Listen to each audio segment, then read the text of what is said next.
It is our responsibility to dance, to embody the essence of our true divinity.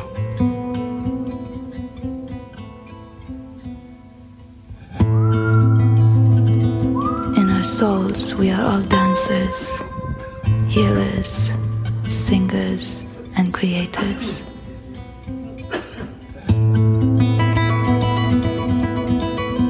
We all have something powerful to say, to give.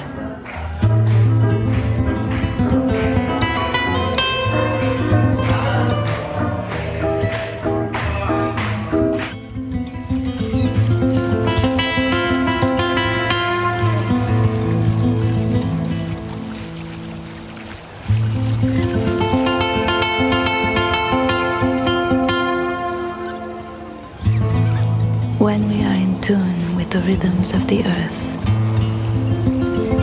with our inner rhythm,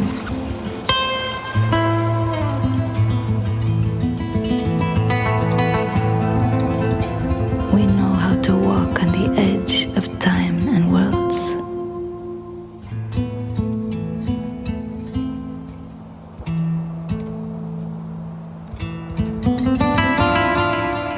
Earth, Mother, the deep support underneath our own feet. Woman, the mystical force from which we all come. Earth, who nourishes us, who hosts us unconditionally.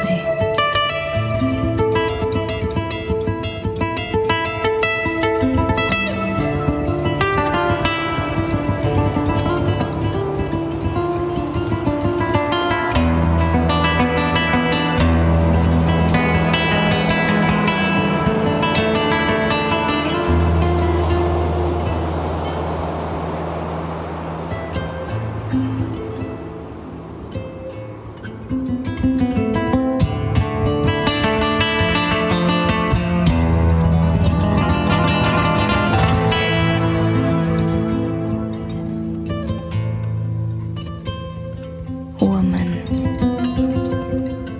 the life giver, the peacemaker, and the portal to the other side.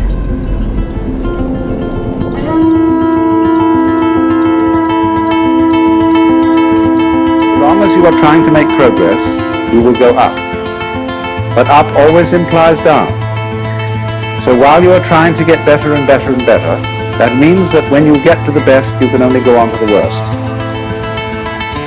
And so you go round and round and round, ever chasing the illusion that there is something outside yourself, outside your here and now, to be attained that will make things better.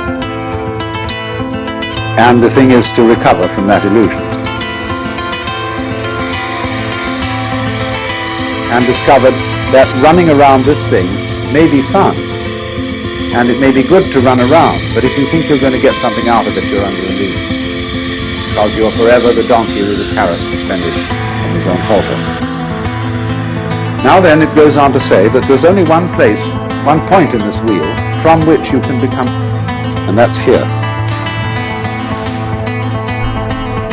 The devas are too happy to become Buddhas, or to worry about becoming Buddha.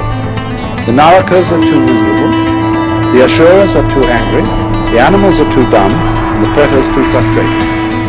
Only in the middle position, the position of man, which is, you could say, the equal position, the position of sufficient equanimity to begin to think about getting off this rat race. Only from there, you see, can you become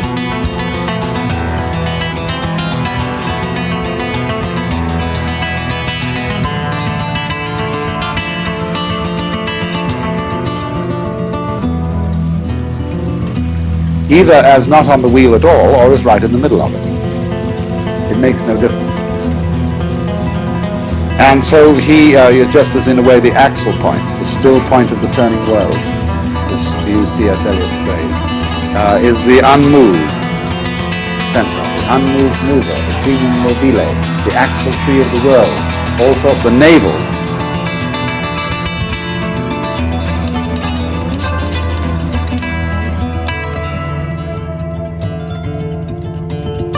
One who awakens from the illusion of samsara. That is, from the thought that there is something to get out of life, that tomorrow will bring it to you, that in the course of time it will be all right. Therefore one is set pursuing time, as if you were trying to quench your thirst by drinking salt water.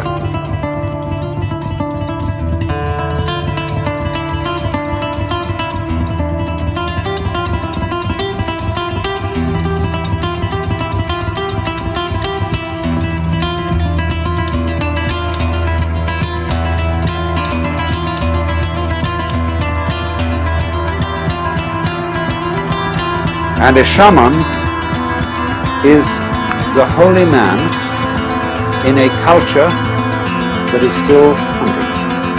It isn't settled, it isn't agrarian. There is a very strong and important difference between a shaman and a priest. A priest receives his ordination from his superiors. He receives something from a tradition which is handed down. A shaman doesn't. He receives his enlightenment by going off into the forest by himself, to be completely alone. A shaman is a man, in other words, who has undergone solitudes. He's gone away into the forest to find out who he really is, because it's very difficult to find that out while you're with other people. The reason is that other people are busy all the time telling you who you are. In many, many ways. By the laws they impose on you, by the behavior ruts they set on you, by the things they tell you, by the fact that they always call you by your name, and by the fact that when you live among people you have to be in a state of ceaseless chatter. But if you want to find out who you are before your father and mother conceived you, who you really are, you almost have to go off by yourself. Go into the forest and stop talking, even stop thinking words, and be absolutely alone. Listen to the great silences. And then, if you're lucky, you recover from the illusion that you're just little me, the so-and-so.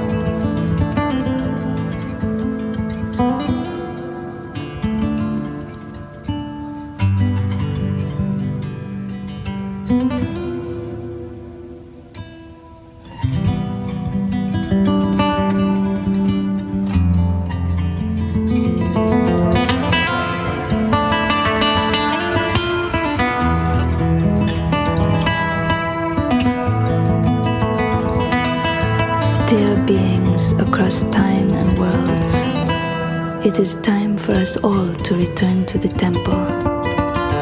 Not the temple of gods, prophets, deities and laws, but the temple of all humanity, the temple of the heart. Because you discover, you see, that what you really are doesn't have to survive. Because it's what there is. The real you is it, or that.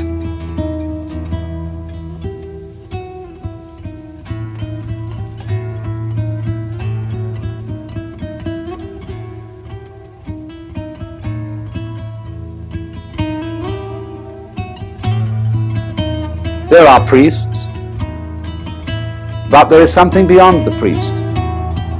That is to say, when a man or woman has fulfilled his or her life in the world of society, it's the normal thing to do for a person to quit their status in society and become what's called a forest dweller. That is almost, you see, to go back to the hunting culture. They divide people into two classes, grihasta, which means householder, and vanaprastha, which means forest dweller.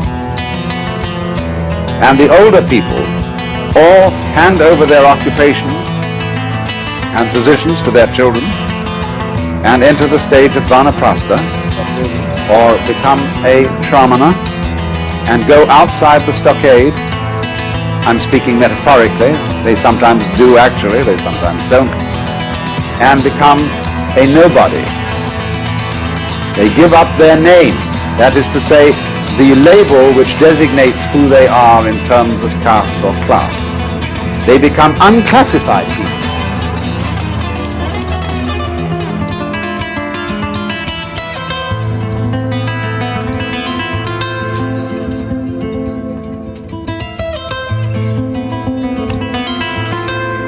It is our responsibility to see beyond the stories and to manifest change.